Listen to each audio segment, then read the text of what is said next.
Sir? Sir?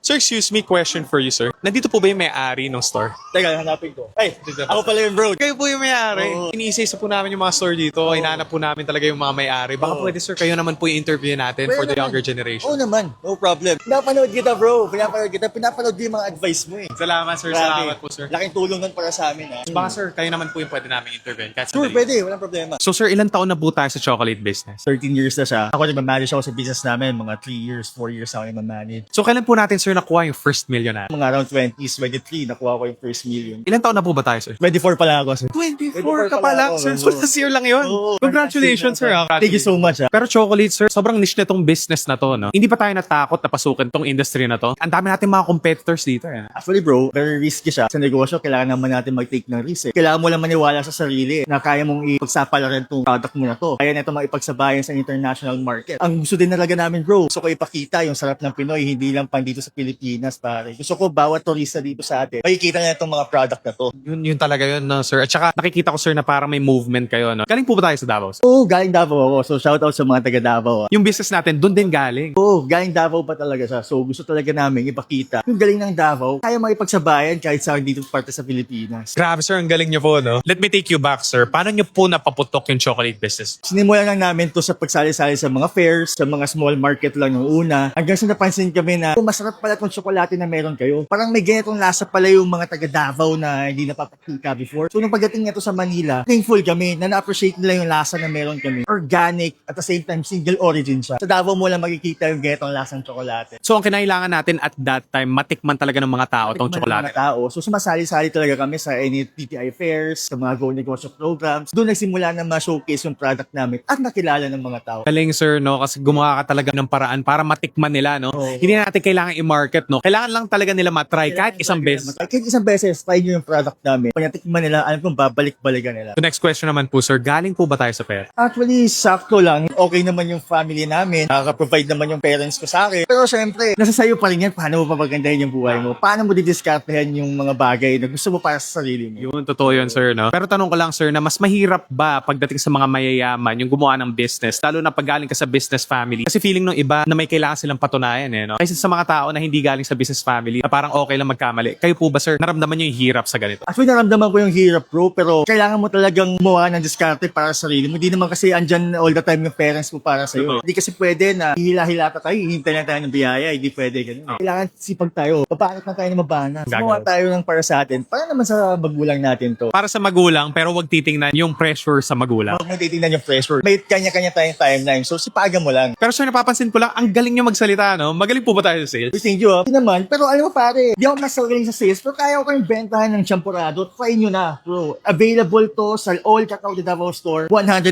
pesos lang. Pag madami kayong bibilin, of course, may discount kayo. Dami nga nito. Sakto sa pamilya. Cacao de Davao champurado. Grabe yun, sir.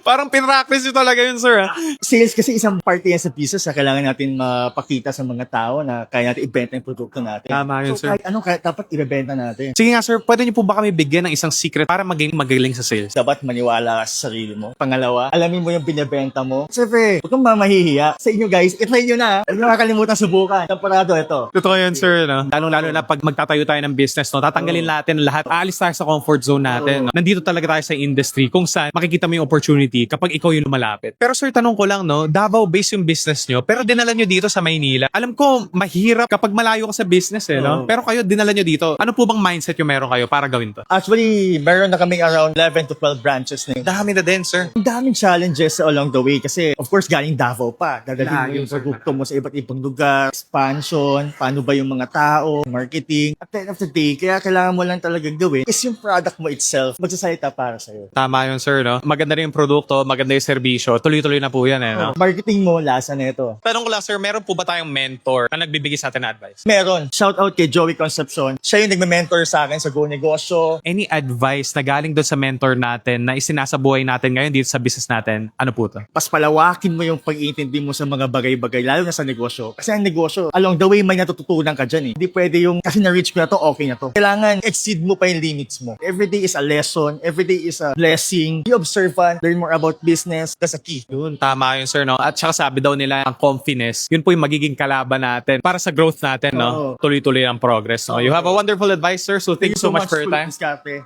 Salamat Thank you so po. much.